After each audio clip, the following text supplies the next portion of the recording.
You probably have at least a dozen things you keep strictly private. A password, a diary, some embarrassing playlist, maybe a search history you would rather take to your grave, or a hidden folder on your desktop with a super innocent sounding name that is definitely not innocent. But here is the thing, that primal instinct, that deep, almost visceral need to keep something that is strictly yours. Where did it come from? Is it uniquely modern? Did it appear with the invention of doors, the internet, curtains, or Netflix passwords? Or did some guy carving a stone spear, tip 40,000 years ago, also want sometimes to just be left alone? That is what we are figuring out today. But first, what actually is a private life? In our modern lives, we tend to think of privacy as a mix of physical and psychological space. Your bedroom, your inner thoughts, your personal choices, the things you never post on LinkedIn, the topics you definitely do not bring up at family dinners. But if you strip it back to its absolute bare bones, privacy is really just this: information or territory you control and others do not. That is it. That is the whole thing. Which means technically, privacy does not require a door. It does not require a smartphone. It does not even require a house. It only requires the ability to hide things. And humans, even our really ancient ancestors, were absolutely spectacular at hiding things. In fact, our natural ability to mislead, to keep secrets, to perform various different versions of ourselves depending on who is watching. That is not a modern invention. That is arguably one of the oldest mental tools in the human survival toolkit, possibly older than spoken language itself. And it starts way earlier than you might think. Primatologists, scientists studying chimpanzees, our closest living cousins, have caught them practicing deliberate deception in the wild. One chimp hides snacks from the dominant alpha male. Another chimp, playing it cool and ignoring a female while a rival is watching, only to sneak back later. That is strategic. Hiding things, faking absolute indifference. Sound familiar? Well, chimps and humans split up about 6 million years ago, meaning the evolutionary roots of our privacy habits could be 6 million years old. We did not invent being sneaky. We just got unbelievably good at it. Now, let us go back. Around 300,000 years ago, Homo sapiens is completely brand new. Their world is genuinely terrifying. There are lions, massive mammoths, and hostile groups of humans ready to completely ruin your afternoon. Cave bears as big as small cars, and absolutely zero hospitals. Life expectancy is not a stat you want to Google. Yet, archaeologists have uncovered ancient burial sites from that era. And here is where things get incredibly interesting. The way ancient humans buried their dead reveals something absolutely remarkable. See, you do not bury someone with such care, using specific positions, adding red ochre pigment and beautiful shell beads, or thoughtful grave goats, unless you truly think of them as a unique individual, a person with an rich inner life completely distinct from anyone else. This clearly implies that even 300,000 years ago, a real concept of self existed, that the unique person who passed away was not just a basic unit of the tribe, or another warm body fee, or a highly specific individual with their own unique connection to the world, their own story. Here is why that matters for our privacy. When you understand the concept of self, you naturally begin to develop a concept of my belongings versus your belongings, of my thoughts versus yours, and of information that is mine versus information that belongs to everyone. The building blocks of a private life are already right there. They kin to the very concept of personal identity. You cannot have a sense of self without a private self. They come as a package deal.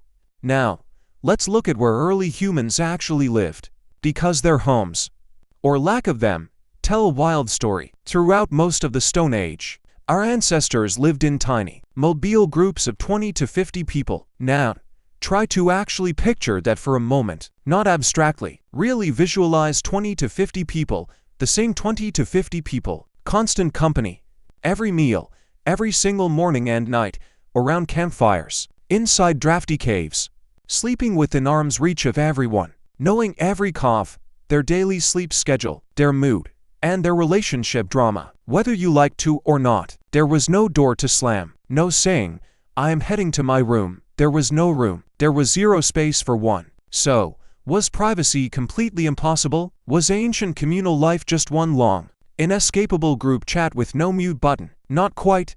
And this is where things get incredibly interesting. Researchers who study modern hunter-gatherer societies, people living in ways that are highly comparable to our prehistoric ancestors, have found something fascinating and consistent across completely different cultures. Even in deeply communal settings, people find ways to carve out privacy. They use social rules instead of physical walls. In many traditional cultures, there are shared, unspoken rules. You never look directly at someone busy doing certain things. You never enter a specific parts of the shelter at certain hours. Some questions are just off limits. If a person turns away from everyone and faces the wall, you respect that. If someone slips into the forest in a certain direction, nobody follows them. These invisible walls are every bit as real as physical ones, often even more so, because crossing them is a major social offense. Far worse, honestly, than knocking on a door, because you know exactly what you are doing. You cannot just play dumb when the rules are part of the culture. Privacy, turns out, does not need walls.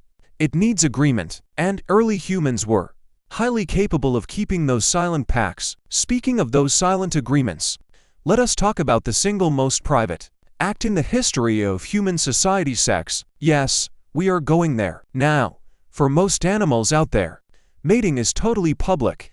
Nobody is embarrassed. No one waits for the others to leave first. Baboons do not excuse themselves. It is just something that happens right in front of everyone. Animals are totally unbothered by this. And honestly, good for them. But humans, even early ones, seem to have had a totally different relationship with this whole situation. Anthropological data from hunter-gatherer cultures across the globe, from the Amazon to the Kalahari to Papua New Guinea, clearly shows that intimacy is treated as something that should happen far from public eyes, even in communities with no private sleeping areas, even in tribes where everyone basically lives in the same space. People find ways. They slip into the trees. They wait until others are asleep. They use cover of night. They plan things out beforehand. They make a point of hiding it. Why? See? Human intimacy is deeply tied up with bonding, jealousy, social standing, making alliances, and tribal politics in a way other animals do not experience. Once lovemaking gets political, and in our world, it usually is, right from the start, it turns into something you have to hide, manage, and control. Secrets about who is sleeping with whom means power, and people will always guard their power. So, yes, our ancient ancestors were sneaking off into the brush 40,000 years ago, doing exactly what you think they were doing, and they really did not want anyone watching, because the tribal fallout of getting caught was incredibly real and very immediate. Some things never change. Some are just basic human nature, simple as that. But let us look past the physical. Let us talk about our inner worlds. That is where things get really fascinating and a bit philosophical. Did early humans have private thoughts? Of course, in a basic way. Yes, everyone has thoughts that nobody else can see. Your mind is the ultimate private space. But I am talking about something more deep. Did they have a rich, thoughtful inner world? Did they lie awake after the tribe fell asleep, pondering things they would never dare say out loud? Did they keep certain opinions to themselves, fake emotions they masked, covered up with a smile, buried under the expected social response? Truth is, we do not know for sure. You cannot dig up a thought. Consciousness does not fossilize, but we have clues, really good ones. One of the greatest clues is ancient art, specifically cave paintings. Take the famous Lascaux caves in France, over at Altamira in Spain, or Chauvet, dating back 17,000 to 36,000 years. Bison, horses' handprints, strange shapes, half-human figures, amazing art tainted with real skill and care. But here is what is so wild about all this. They are deep inside caves, not near the entrance, or some cozy public spot by the fire where tribes gather. Deep inside, hidden in rooms that required burning torches, some serious effort, and squeezing your way through tight crawl spaces in total darkness just to get there. Why would you paint something in a spot where nobody would ever see it? One fascinating theory, and it is a really good one, is they weren't public art. They were not community announcements, political propaganda, or even decoration for the main living area. No, these were private acts, maybe rituals, deeply spiritual, perhaps some kind of personal prayer, or even prehistoric journaling, but definitely not meant for an audience. That means we had people 30,000 years ago creating art that was, essentially, just for themselves, or perhaps some quiet, very personal connection with higher forces they believed in, but didn't openly brag about. That is an real inner life. That is a level of privacy so deep, it's quite moving. Then there is the question of personal belongings. This might seem like a tiny detail, but stay with me here, because it is actually huge. Archaeologists keep finding these objects all over the world. Our ancestors, why did early humans keep personal items, things that had no real practical purpose, like a unique stone shaped or colored in a weird way, carried for hundreds of miles from where they found it? A piece of red ochre carved with neat, geometric designs that served no practical survival purpose, like hold shells worn as jewelry, feathers, rare fossils. None of these are weapons. This is not dinner. This is identity objects, things that say without words, I am a unique individual. I find this beautiful and meaningful, and this is mine. And that's privacy in its most fundamental, basic forms. The concept of owning something that belongs to you and not the tribe, that who you are stretches past your body into objects, that you have real, personal belongings, things that belong solely to you as an individual, which also means, and here's a fun twist that historians rarely talk about, that ancient humans definitely had to face theft, because you cannot have personal possessions without the constant risk of someone stealing them. You cannot have mime without the risk of someone arguing. And once there is theft, you have hiding spots, secrets about where you stash your valuables, clever hiding tricks. And those private spots are really just another deep layer of privacy folded quietly inside the very first. It really goes all the way down. Now let's look at something that is rarely discussed when we explore ancient human history: emotional privacy. Managing your inner feelings across cultures, both old and modern. Isolated or deeply connected, there is a consistent pattern. We perform emotions publicly that do not always match how we feel inside. We smile when we are sad. We act calm even when panicking. We nod along while someone is explaining something, which is, honestly, pure torture. We fake excitement for crazy choices we know are completely brainless. We mutter, I am fine, when we mean the exact opposite. This weird gap between who we pretend to be and reality is not some new anxiety fueled by social media and workplace stress. It is a deeply ancient survival tool, probably one of the most vital assets we ever created. Why? Because in a tight clan, the super close, tiny tribes that our ancestors roamed with for hundreds of thousands of years, controlling your image was not just about being polite. No, it was a survival skill, literally. If they think you are weak or scared, you get less food and zero respect. If they view you as dangerous or unpredictable, they might banish you. And banishment back then was pretty much a death sentence. If the tribe thinks you are a poor partner or a shady ally, then social and romantic consequences are brutal. In that harsh world, your innermost feelings are things you must guard and actively manage, keeping them strategically and carefully hidden away in absolute privacy. Scientists call this impression management, and it is a truly essential part of human social life in every single culture, and it demands, at its absolute core, the power to keep an inner world that is completely separate from your public face, an inner self that the outside world cannot see. This means early humans were not just acting for their tribe. They were fully aware of the performance. They were making conscious choices about what to reveal and what to conceal. That deep self-awareness, that gap between the feeling versus performing, that isn't just social behavior. That is, by any normal standard, a private life. Let's fast forward a bit to around 10,000 years ago. During the Neolithic Revolution, humans start farming. Our settlements become permanent. Population density surges. And with farming comes a shift that changes the very nature of privacy. Architecture built with purpose. Permanent settlements pop up. And almost immediately you start to spot something fascinating in the archaeological record. Actual rooms separate spaces inside homes. Areas that seem functionally separate. Sleeping is separated from cooking. Cooking is separated from storage. Storage, divided from the spaces where guests might visit. Suddenly, our physical world mirrors the social world with its complex layers and zones and strict access limits. Take one of the most famous early examples, Catalhoek, a Neolithic settlement in modern-day Turkey, dating back to around 7500 BC. It is one of the oldest proto-cities, once home to thousands of residents at its peak, and archaeologists noticed something immediately striking about the place. The houses had no outside doors. None. You literally climbed through the roof. You had to scale a ladder into the home.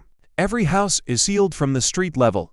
Today, scholars debate the exact reasons made defense, climate, or symbolic meaning, but functionally, regardless of intent, this layout creates an incredibly private living space. Your home is completely inaccessible from the street. To enter uninvited, someone must climb down through your ceiling. That is definitely not an engineering accident. Imagine a society that built a deeply personal and fiercely guarded view of the home. And this was 9,500 years long before writing, or cities as we know them, and way before what we call modern civilization. Back then, the rule was simple: your space is yours, and guests need an invite. But then come the juicy parts of ancient, private lives: actual documented secrets, conspiracies, and intense grievances. Things people actively hid. Once you have complex societies, and when they form, which happened incredibly early, you get the usual human drama, like secret alliances, built behind closed doors, strategically hidden information, and lies carefully kept alive over time. Plus, endless hot gossip about secrets others were desperately trying to hide. The ancient Mesopotamians left behind thousands of clay tablets, world's first written records, and a huge portion are just personal letters, private business notes, and intimate everyday chats between real people. Those messages hold things that feel completely and hilariously relatable today, like complaining about lazy, unreliable family members, shady business deals done behind people's backs, relationship drama, money struggles, and messy disputes over inheritances that have dragged on for decades. You can literally feel the deep resentment oozing right through the clay. Talk about ancient drama locked in clay 5,000 years ago.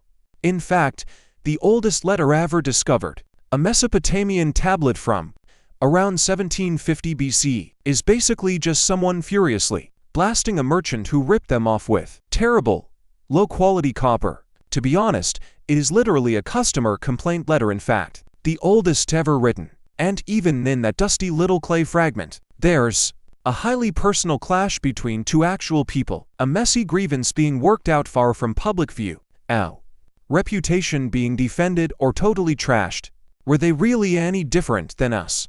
Maybe the daily tools differ, and typing clay was probably harder than texting, but that social texture of people managing secrets, protecting their own interests, hiding things from one person while sharing with another, was basically identical to how we act every single day. Take ancient Egypt, for example, a culture famously obsessed with death, tombs, and the afterlife, making everything as grand and public and permanent as possible, also had a buzzing, incredibly private world of messaging. They used ostraka, which were broken pottery shards used as cheap, throwaway scrap paper, which have been found in massive piles, and many of them are personal, deeply personal. Think love letters, bitter complaints, and notes passed between workers at Deir el-Medina, the ancient village housing the builders of the iconic Valley of the Kings. These scribbles reveal a hidden, interior world humming quietly underneath all the massive official monuments, labor disputes, theft accusations, secret affairs, personal health problems that folks clearly hid from their nosy neighbors, plus arguments over who borrowed what and never brought back, polite requests for favors, worded incredibly carefully because the sender knew tone matter. These weren't formal, state-approved documents. They weren't meant for any grand archive. They were just raw, personal glimpses of just ordinary, quiet private lives, people figuring out relationships, dealing with worries, their deepest desires, social politicking, exactly as we always did. And then, they got buried, and archaeologists eventually dug them up. Now we know absolutely everything. Frankly, it is a bit awkward, but also completely captivating, and also a reminder that our ancestors' secrets are only safe until some curious person with a shovel shows up. Nothing stays hidden forever. That is not just a modern worrying. It is just how history works. So, what does all of this really show us? It proves that our need for personal space is nothing new. It did not just start with smartphones. It did not arrive with social media or influencer culture, or that unique modern fear of being watched 24/7. It is something that started right along with human consciousness itself. The very moment that we became self-aware enough to realize we had an inner world that was totally separate from our public image, a true self that was theirs, a life wholly theirs. The second that happened, clues suggest it happened incredibly early. We are talking hundreds of thousands of years ago. Perhaps with the very first sparks of complex social thinking, privacy was born. Not as some legal rule or grand philosophical principle, but simply as a lived reality. Something that every single human across history has had to navigate in, whatever way their situation allowed. Think of every cave painter going deep into the earth to paint in the dark, far from the tribe. Every prehistoric hunter who hid a special trinket where the group would never discover it. Every Stone Age villager who walled off their home from the street and forced guests to climb through the ceiling. Picture every Mesopotamian merchant carving a secret grievance on a clay tablet. Every Egyptian worker passing secret notes about stuff they didn't want overheard. Every ancient soul who snuck away quietly to meet someone or to think, or just to be alone for a second in a world that rarely ever lets you be alone. They all had private lives. Every last one of them had secrets they kept hidden. They all felt the deep tension between fitting into the tribe and being a unique, independent individual with an inner world that the group couldn't touch. That friction, that massive gap between the mask you show the world and the quiet self you keep hidden away in the dark, in the silence, is not a modern struggle. It is one of the oldest human experiences out there. It might be, in some sense, what actually makes us human in the first place, which brings me back to you. Right now, with your passwords and your playlist, and that highly suspicious desktop folder, and that browser history you have already decided no one must ever see. You are not some weird anomaly. You are not uniquely, oddly private in ways your ancestors would find bizarre or excessive. You are just the latest version of an evolutionary trend that has run for a really long time. A species that realized, almost as soon as we became a species, that some things are just yours. Some spaces belong to you. Some thoughts are yours. Some feelings are yours alone to carry, or to share only with folks you choose, or to carry quietly with you when you go. Privacy is not just a feature of civilization. It is not something we lines long before locks, laws, or data protection rules. It is a feature of being human, totally, deeply, and stubbornly human. Apparently, we have been protecting this urge since before we even had words to describe it.